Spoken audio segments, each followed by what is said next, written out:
Assalamualaikum warahmatullahi wabarakatuh. A'udzubillah, bismillah, alhamdulillah, la hawla wa la quwata illa billah. Allahumma sholli ala Sayyidina Muhammad wa ala ali Sayyidina Muhammad. Kami haturkan selamat kepada para tamu Allah yang tahun ini berangkat haji. Izinkan kami menyampaikan materi fikih haji bagi wanita. Bagaimana kalau wanita yang sedang melaksanakan haji haid. Bagi wanita yang sedang haid saat menjalani ibadah haji, terdapat beberapa hal yang boleh dan tidak boleh dilakukan. Salah satu hal yang sulit adalah ketika harus melakukan tawaf ifadah yang merupakan salah satu rukun haji. Jika seorang wanita mengalami haid saat ingin melaksanakan tawaf ifadah dan tidak dapat kembali menyempurnakan hajinya setelah haidnya selesai karena jarak yang jauh dari tanah airnya, apa yang harus dia lakukan? Jika seorang wanita telah berihram untuk haji lalu mengalami haid, maka dia telah berihram seperti biasanya. Dia akan melakukan semua amalan haji seperti mabit di Mina pada tanggal 8 Dzulhijjah, wukuf di Arafah pada tanggal 9 Dzulhijjah, mabit di Muzdalifah, dan melempar jumroh pada tanggal 10, 11, 12, atau 13 Dzulhijjah. Salah satunya hal yang tidak boleh dilakukan oleh wanita haid adalah melakukan tawaf keliling Ka'bah. Selain itu, dia juga tidak akan mendapat melakukan ibadah sholat, puasa, dan menyentuh mushaf selama haid. Sebagai contoh, ketika Siti Aisyah radhiyallahu anha mengalami haid saat haji, baginda Nabi Muhammad SAW bersabda kepadanya, "If'ali ma yaf'alul haju, ghairu an la yatufi bil baiti hatta tathura." Lakukanlah segala sesuatu yang dilakukan orang yang berhaji, selain dari melakukan tawaf di Ka'bah, hingga engkau suci. Hadis riwayat Bukhari nomor 305 dan Muslim nomor 1211. Namun, untuk tawaf wada, wanita yang mengalami haid mendapatkan keringanan untuk meninggalkannya. Ibnu Abbas radhiyallahu anhu menyampaikan, "Amiran nasu ayyakuna akhiru ahdihim bil baiti illa annahu khufifa anil haidi." Manusia diperintahkan menjadikan akhir amalan hajinya adalah di Baitullah dengan tawaf wada. Kecuali hal ini diberi keringanan bagi wanita haid. Hadis riwayat Bukhari nomor 1755 dan Muslim nomor 1328. Wanita haid yang tidak mungkin melakukan tawaf ifadah sampai pulang ke tanah air. Tawaf ifadah adalah salah satu rukun haji yang telah disepakati.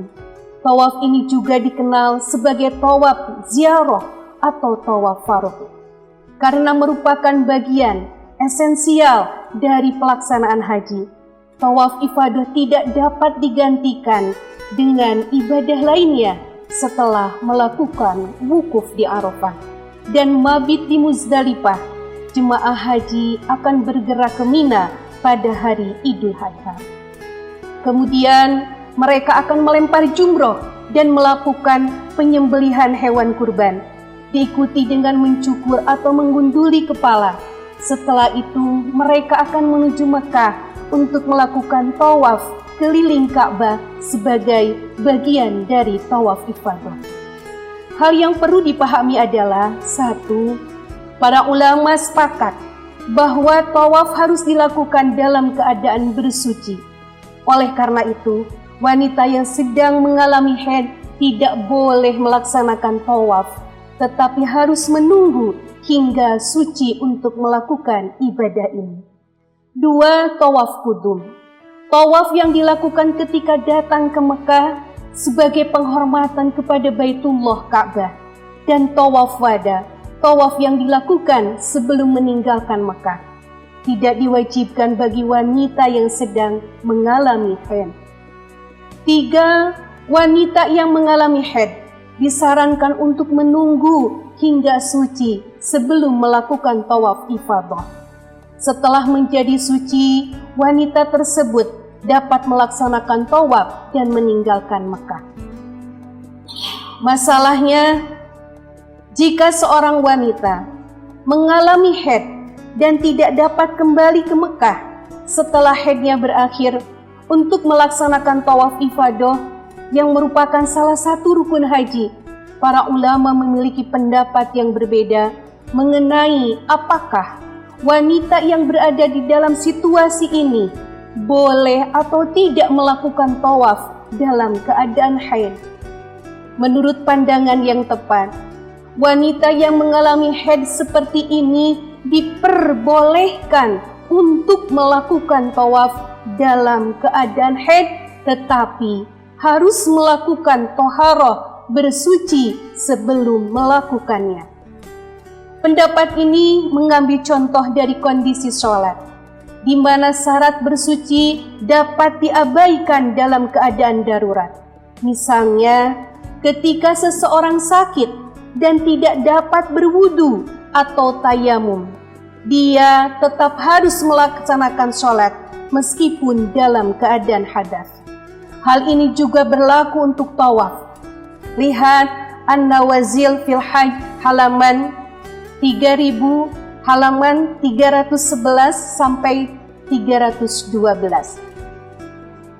Syekh Ibnu Utsaimin rahimahullah juga mengatakan, inilah pendapat yang lebih menenangkan hati, yaitu tawaf tidak dipersyaratkan toharoh dari hadas kecil. Namun jika seseorang bertoharoh dengan berwudu, maka ia lebih sempurna dan lebih mencontohi Nabi Shallallahu Alaihi Wasallam. Dan jangan sampai kita bermudah-mudahan menyelisihi pendapat jumhur ulama, mayoritas ulama.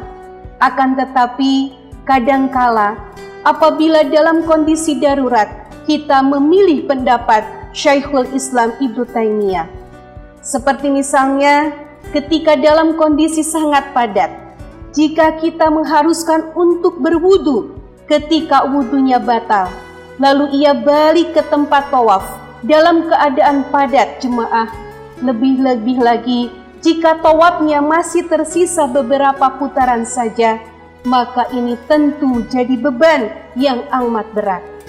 Padahal kondisi sudah sulit seperti ini, namun kita masih berpegang dengan dalil yang tidak jelas. Jadi kami sarankan tidak perlu mewajibkan untuk toharoh dalam kondisi demikian.